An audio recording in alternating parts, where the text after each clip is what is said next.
Welcome to English learning class. We are learning English. मैं आपको English पढ़ा ही नहीं रहा हूं बल्कि इंग्लिश सिखा रहा हूं। मेरी इस क्लास के माध्यम से मैं बच्चों को इंग्लिश सिखाने का प्रयास कर रहा हूं और बच्चे इंग्लिश सीख रहे हैं। बच्चे ही नहीं बल्कि जो भी इंग्लिश सीखने का इंटरेस्टेड है वो 100% इंग्लिश सीख रहा है। उसी क्रम में हम पिछली क्लास में प्रेजेंट कंटिन्यूस टेंस पढ़ा था और उस टेंस के उस क्लास के सभी लिंक मैं आज की क्लास के डिस्क्रिप्शन में दे दूंगा ताकि आपको कोई कंफ्यूजन है तो उस क्लास को आप यहां से भी देख सकते हैं। तो अपन पढ़ने के क्रम के दौरान हम एक वर्ड लेते हैं, उस पर चर्चा करते हैं, फिर अपन अपनी क्लास को स्टार्ट करते हैं। आज का हमारा वर्ड है CINNMON।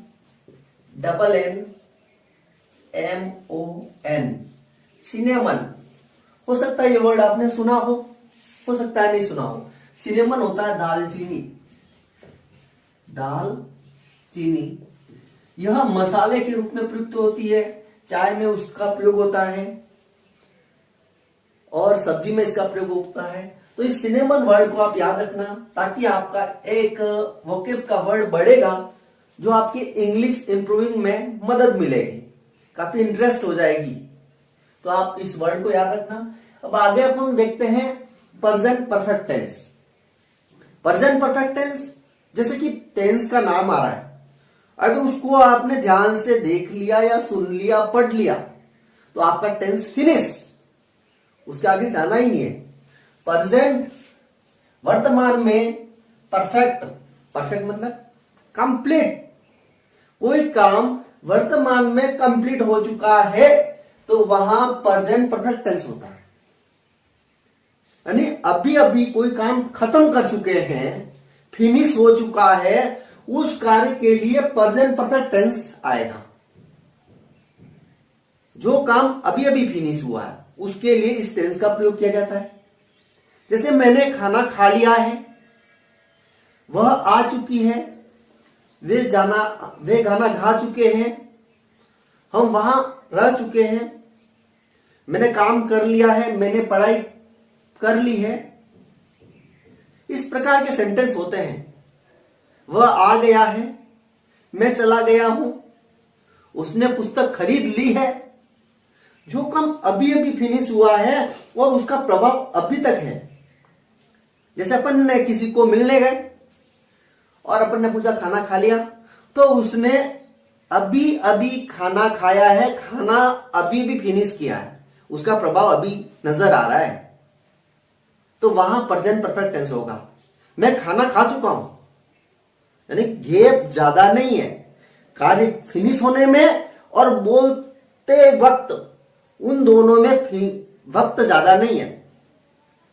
आपने पूछा पुस्तक खरीद ली, उसने बोला हाँ पुस्तक मैंने खरीद ली अभी अभी। तो जो अभी अभी वर्ड आ रहा है, रिसेंटली आ रहा है, मैं जस्ट खाना खा चुका हूं, मैं जस्ट पानी पी चुका हूं, वे जस्ट नहा चुके हैं, वे पुस्तक पढ़ चुके हैं। जो काम अभी अभी फिनिश हुआ है, अगर गैप ज्यादा हो जाता है, समय अंतराल ज्यादा हो जाता है तो वहां ये टेंस नहीं आता है, वहां दूसरा टेंस आएगा। तो जो काम अभी अभी फिनिश हुआ है उस वाक्य में प्रेजेंट परफेक्ट टेंस होगा। तो इसके बारे में आपको थोड़ा सा लिखकर बता देता हूं और हिंदी वाक्यों के अंत में क्या आ सकता है वो बता देता हूं आपको, ताकि आपको अच्छे से क्लियर हो जाएगा।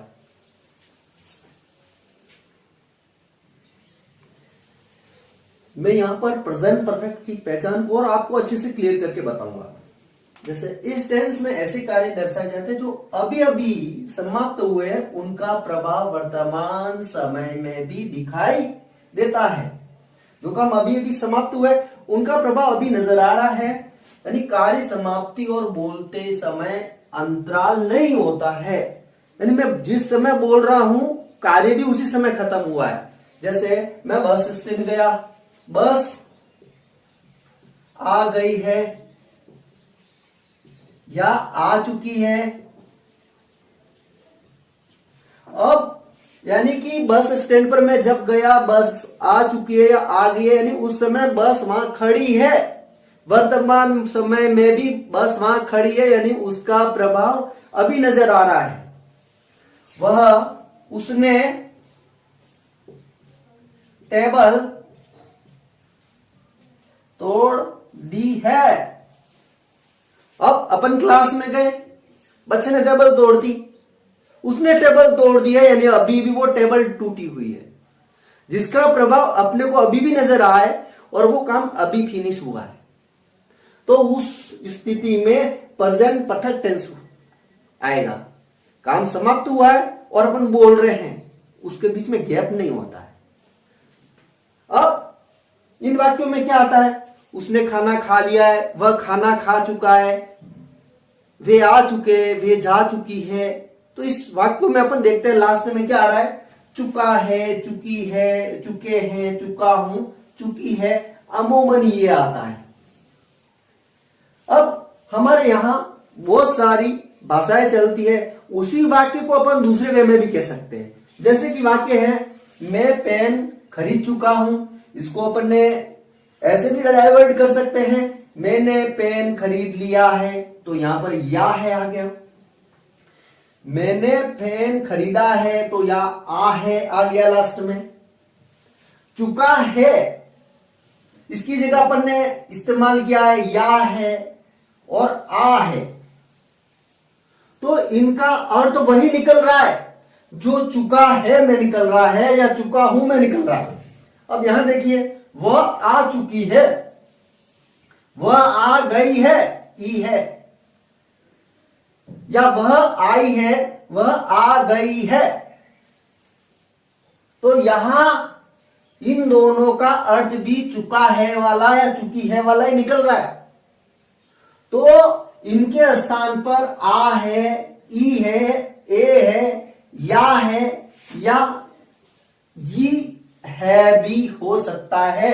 हिंदी वाक्यों के अंत में वह आ गई है, वह आ गई है, तो यहां ये है हो गया। कुल मिलाकर चुका है, चुकी है, चुके हैं, चुका हूं, चुकी हूं, ये हिंदी वाक्यों के अंत में होता है।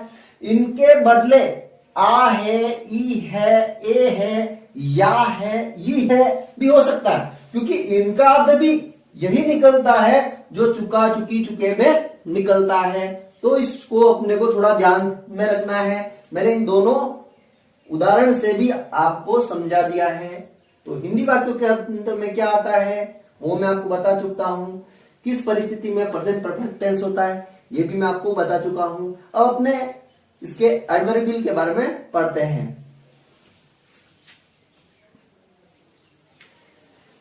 अब मैं आपको यहां इंग्लिश सेंटेंस में आने वाले एडवर्बियल जिनसे अपने को पता चले ये प्रेजेंट परफेक्ट टेंस है। वहां अपने एडवर्बियल हो सकते हैं, जस्ट हो सकता है, रिसेंटली हो सकता है, ऑलरेडी हो सकता है, टिल नाउ हो सकता है, yet, so far, this week, this month, this year, lately. इस प्रकार के अगर अपने को एडवर्बियल नजर आए तो वो हमारा टेंस होगा प्रेजेंट परफेक्ट टेंस। जैसे कि आई कॉन्स्टेंट में दे दिया COME, कम, जस्ट। यहां अपने को correct form of the verb बननी है, तो अपने को इस सिंबल से या इस एडवर्बियल से पता लगेगा कि ये जो टेंस है, इस वाक्य में जो टेंस है वो प्रेजेंट परफेक्ट टेंस है। और प्रेजेंट परफेक्ट टेंस के अकॉर्डिंग यहां पर हैव हेल्पिंग वर्ब आएगी और इसकी थर्ड फॉर्म हो जाएगी कम। तो इस प्रकार यहां पर हैव कम भरा जाएगा। इस तरह अपने को इस टेंस के इंग्लिश में भी एडवर्बियल ध्यान होने चाहिए। जिस प्रकार अपन हिंदी में पहचान याद रखते हैं उसी प्रकार इंग्लिश में ये पहचान होती है। शब्दों में ये एडवर्बियल होने पर वो सेंटेंस अपना प्रेजेंट परफेक्ट टेंस का होगा।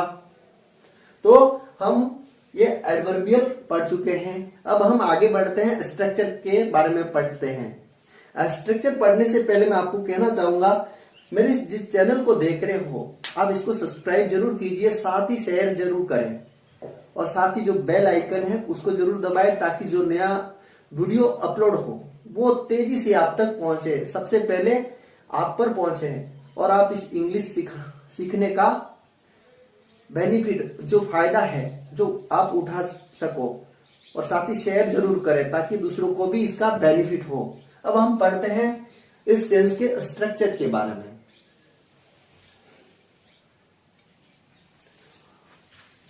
अब हम पढ़ते हैं प्रेजेंट परफेक्ट का स्ट्रक्चर। स्ट्रक्चर वही होता है जो सभी टेंसों में चलता है। सभी टेंसों में सबसे पहले अपना सब्जेक्ट आता है, उसके बाद अपना हेल्पिंग वर्ब आता है, फिर मेन वर्ब आता है, फिर ऑब्जेक्ट आता है। इस टेंस में क्या होता है, हेल्पिंग वर्ब, इस टेंस में दो हेल्पिंग वर्ब है, हैज व हैव। जिस तरह प्रेजेंट कंटिन्यूअस टेंस में इज एमआर होती थी, उसी तरह हम यहाँ पर जो हेल्पिंग वर्ब प्रयोग करेंगे वो हैज या हैव आएगी। और यहाँ अपने जो मेन वर्ब आती है वो MV3 आती है। प्रेजेंट कंटिन्यूअस टेंस में अपन मेन वर्ब के साथ आईएनजी लगाते थे और यहाँ पर मेन वर्ब की थर्ड फॉर्म प्रयुक्त करते हैं। मेन वर्ब की कौन कौन सी फॉर्म है इसके बारे में मैं पूर्व में एक क्लास ले चुका हूं। अमूमन 3 फॉर्म चलती है, प्ले, प्ले, प्लेड, यानी जो तीसरा फॉर्म होता है प्ले, प्लेड, प्लेड, तो जो तीसरा फॉर्म आता है वो यहां पर अपने को यूज करना पड़ता है, उसका उपयोग करना पड़ता है। तो अपन और देख लें, इस टेंस में जो हेल्पिंग वर्ब होती है हैज या हैव आती है, इन दोनों में एक हेल्पिंग वर्ब प्रयोग करनी पड़ेगी, हैज या हैव। अब वाक्य में सब्जेक्ट अगर एक वचन है, ही, सी, इट, नेम्स व सिंगुलर, सब्जेक्ट अपन अगर अपना एक वचन है तो वहां पर जो हेल्पिंग वर्ब आएगी वो हैज आएगी। कुल मिलाकर सब्जेक्ट अगर एक वचन है, ही, सी, इट, नेम्स एक वचन है, तो वहां जो अपनी हेल्पिंग वर्ब आएगी वो हैज आएगी। रूल नंबर 3, वाक्य में सब्जेक्ट आई, वी, यू, दे वह बहुवचन है। सब्जेक्ट अगर बहुवचन है, एक से ज्यादा है, या फिर आई को बहुवचन की श्रेणी में रखना है, तो वहां पर अपने जो हेल्पिंग वर्ब आएगी वो हैव आएगी। कुल मिलाकर सब्जेक्ट एक वचन है, वहां पर हैज आएगा, और सब्जेक्ट बहुवचन है वह आई है, वहां पर हैव हेल्पिंग वर्ब आएगी। इन दोनों श्रेणियों को आपको याद रखना होगा। सबसे बड़ी चीज याद रखने वाली यही चीज है, कहां पर हैज आएगा, कहां पर हैव आएगा। और सबसे इंपॉर्टेंट चीज है, इस टेंस में जो मेन वर्ब आती है, जो यहाँ पर मेन वर्ब आएगी वो MV3 आएगी, न कि MV1 आएगी, न ही MV2 आएगी। तो यहाँ पर जो मेन वर्ब की फॉर्म आएगी वो हमेशा थर्ड फॉर्म प्रयुक्त होती है। तो हम इसी आधार पर कुछ सेंटेंस बनाते हैं और उनका इंग्लिश बनाना सीखते हैं।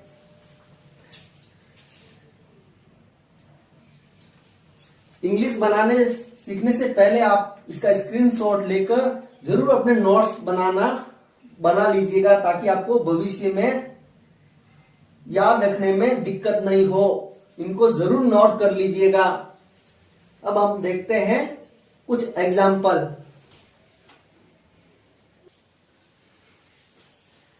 अब मैंने यहां पर कुछ छोटे छोटे उदाहरण लिए हैं, उनका अपन इंग्लिश बनाते हैं। वे क्रिकेट खेल चुके हैं या उन्होंने क्रिकेट खेल ली है, दोनों एक ही बात है। तो यहां सब्जेक्ट हो जाएगा दे। अब दे का रूल के अकॉर्डिंग जो अपनी हेल्पिंग वर्ब आती है वो आती है हैव। जो पूर्व में अपन ने रूल पढ़े थे, आई, वी, यू, दे के साथ हैव आएगी, और खेलने को बोला जाता है प्ले, और प्ले की थर्ड फॉर्म हो जाएगी प्लेड, ये MV3 हो जाएगी, और ऑब्जेक्ट हो जाएगा क्रिकेट, CRICKET। तो इस तरह बहुत ही इजी तरीके से अपन ने ये सेंटेंस बना लिया है या सीख चुके हैं। हम सेंटेंस बनाना सीख चुके हैं। ये भी अपना प्रेजेंट परफेक्ट में ही बनता है। उसने टीवी खरीद ली है या फिर वह टीवी खरीद चुका है, ये दोनों एक ही बात है। तो ही, अब ही के साथ हमेशा हैज हेल्पिंग वर्ब आएगी, ही हैज। अब खरीदने को क्या बोलते हैं, buy, bought, BOUGHT, third form ये हो जाएगी बॉट। और टीवी ये हमारा ऑब्जेक्ट हो जाएगा, ये हमारी MV3 हो जाएगी। इस तरह हम सरल तरीके से इस सेंटेंस को भी सीख चुके हैं। मैंने चाय पी ली है, I अब पीने को ड्रिंक बोलते हैं, उससे पहले अपनी हेल्पिंग वर्ब आएगी I have drunk, DRUNK, third form drunk होती है, ये MV3 हो गई। ड्रिंक, ड्रंक, ड्रंक ये हेल्पिंग वर्ब हो गई और टी हमारा ऑब्जेक्ट हो गया। आप नहा चुके हैं, यू हैव बाथड, BATHED, आप नहा चुके हैं। इसी तरह हमने ये लिखा, हमने गाना गा लिया या हम गाना गा चुके हैं, वी हैव संग, SUNG, संग, सॉन्ग, सिंग, संग, संग, SUNG, संग, सॉन्ग। वह खाना खा चुकी है, सी हैज, सी के साथ हैज आएगा। Eat, ate, eaten, EATEN, eaten, food, खाने को फूड बोला जाता है। इस तरह अपन सरल तरीके साधारण वाक्य की अपन इंग्लिश बना सकते हैं, जैसे कि मैंने बनाई। इस तरह आप दूसरे वाक्यों की भी प्रैक्टिस कीजिएगा। यह है हमारे अफर्मेटिव सेंटेंस। इसी तरह हमारे अब दूसरा पढ़ा हुआ है negative sentence, NEGATIVE, negative. Negative यानी नकारात्मक, नकारात्मक। जो नकारात्मक सेंटेंस होता है उसमें नहीं आ जाता है। वे क्रिकेट नहीं खेल चुके हैं, मैंने चाय नहीं पी है, हमने गाना नहीं गा लिया है, उसने टीवी नहीं खरीद ली है। इस प्रकार के सेंटेंस होते हैं और उसमें क्या चेंज होता है मैं आपको वो बताता हूं। अब वहां पर जो अपनी हेल्पिंग वर्ब आएगी वहां अपने क्या हो जाएगा, नेगेटिव में हैज नॉट व हैव नॉट। अपने जो हेल्पिंग वर्ब आएगी उसके साथ नॉट और लगाना है, क्योंकि वाक्य में नॉट आ रहा है, नहीं आ रहा है। बाकी अपने MV3 वही रहेगी, बाकी जो स्ट्रक्चर है उसका रूप वही रहेगा। साथ में अपने को नोट लगाना है जहां पर अपने हेल्पिंग वर्ब आ रही है। तो अपन इन्हीं वाक्यों की नेगेटिव बनाकर देखते हैं, नेगेटिव कैसे बनता है। अब हम करते हैं नेगेटिव सेंटेंस की प्रैक्टिस। वे क्रिकेट नहीं खेल चुके हैं, दे के साथ अपने हैव के साथ नॉट और लग जाएगा और प्ले का प्लेड हो जाएगा, प्लेड क्रिकेट। उसने टीवी नहीं खरीद ली है, ही हैज नॉट, नॉट यहां साथ में ही लगेगा। Bought, BOUGST, bought, BOUGST, bought TV. ये हो गया अपना नेगेटिव सेंटेंस। मैंने चाय नहीं पी ली है, आई हैव नॉट। तो यहां जो नई चीज आ रही है वो नॉट आ रहा है, वो इसके साथ ही आ रहा है, हेल्पिंग वर्ब के साथ में। नहीं पी है, DRUNK, थर्ड फॉर्म वही आ रही है और टी का टी आ रहा है। आप नहीं नहा चुके हैं, you have not bathed. Sentence वही का वही है, सिर्फ ये नॉट और लग रहा है नेगेटिव होने से। वी हैव नॉट SUNG, संग, सॉन्ग, ये नॉट लगा यहां पर। वह खाना नहीं खा चुकी है, सी हैज नॉट ईटन फूड। इस तरह हमने नेगेटिव वाक्य बनाना भी सीख लिया है। अब अपन आगे देखते हैं इंट्रोगेटिव सेंटेंस में क्या होता है, उसके स्ट्रक्चर में क्या परिवर्तन होता है। छोटी चीज वो भी सीख लें, इस तरह अपना ये सेंटेंस भी पूरा हो जाएगा। जो प्रश्नवाचक इंट्रोगेटिव INTERROGATIV इंट्रोगेटिव सेंटेंस यानी प्रश्न वाले वाक्य WH वाले भी हो सकते हैं और हेल्पिंग वर्ब वाले भी हो सकते हैं। तो उसमें फर्क क्या है, दूसरे वाक्यों में सब्जेक्ट के बाद हेल्पिंग वर्ब आती थी और यहाँ पर जो हेल्पिंग वर्ब है जो सब्जेक्ट से पहले आती है। अगर अपना WH है तो वो सबसे पहले WH आ जाएगा। ये अपन पूर्व में अच्छी तरह से पढ़ चुके हैं। जो भी इंट्रोगेटिव है उनके स्ट्रक्चर में हेल्पिंग वर्ब होती है वो सब्जेक्ट से पहले आती है। अगर WH है तो वो सबसे पहले WH बैठ जाएगा। अब अपन देखते हैं प्रश्नवाचक वाक्यों की प्रैक्टिस, जिससे अपन प्रश्न बनाना सीखेंगे। मैंने यहाँ पर कुछ एग्जाम्पल लिखे हैं, उनसे हम प्रेजेंट परफेक्ट के इंट्रोगेटिव सेंटेंस को बनाना सीखेंगे। साथ ही जो WH या हेल्पिंग वर्ब है दोनों के मैंने यहाँ पर एग्जाम्पल लिखे और दोनों को बनाना सीखते हैं। जैसे वह जा चुका है क्या, अब क्या आगे लग गया। जिन प्रश्नों का उत्तर यस या नो से लगता है तो जो उनका क्वेश्चन बनेगा वो हेल्पिंग वर्ब से बनेगा। तो वो यहां पर आ जाएगा, वह के साथ हैज आ जाएगा, हैज ही गॉन। ये सिंपल सा अपना प्रश्नवाचक बन गया जिसका उत्तर यस या नो में आता है। अब अपना प्रश्न बनता है वह कहाँ जा चुका है। अब ये कहाँ, इसका उत्तर पूरा अलग निकलेगा। तो यहाँ कहाँ के लिए जो शब्द आएगा वेयर आएगा। अब वह के लिए जो हेल्पिंग वर्ब आएगी has, where has he gone. तो जो WH वाला प्रश्न है वो इस तरह से बनेगा और जो हेल्पिंग वर्ब वाला प्रश्न है वो इस तरह से बनेगा। क्या आपने टीवी खरीद ली है, तो यहाँ क्या वाला प्रश्न है यानी हेल्पिंग वर्ब से बनेगा। तो आपने के लिए यहाँ पर हैव हेल्पिंग वर्ब आएगी और यहाँ जो सब्जेक्ट है वो हेल्पिंग वर्ब के बाद आएगा। हैव यू, खरीदने को बाय कहते हैं, बाय की थर्ड फॉर्म बॉट होती है और अपना जो ऑब्जेक्ट आएगा वो टीवी होगा। तो इस तरह इस जो सेंटेंस है प्रश्नवाचक इसको बनाएंगे। आपने क्या खरीदा है, अब क्या खरीदा है यहाँ पूरा उत्तर अलग निकलेगा। तो जो क्या के संदर्भ में अपना जो WH वर्ड आएगा वो आएगा वाट और अपने आपने के लिए जो हेल्पिंग वर्ब आएगी हैव और यू अपना सब्जेक्ट आ जाएगा और खरीदने को बॉट कहा जाता है।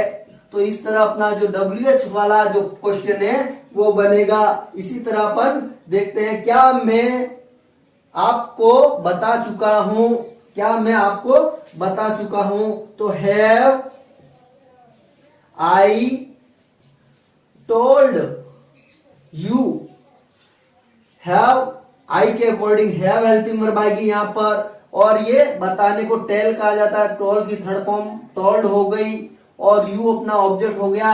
इस प्रश्न का उत्तर भी यस या नो में आएगा। मैंने आपको कब बताया, तो इसका उत्तर पूरा अलग आएगा। तो जो यहाँ WH के संदर्भ में जो शब्द आएगा वो आएगा वेन, कब के संदर्भ में वेन आएगा।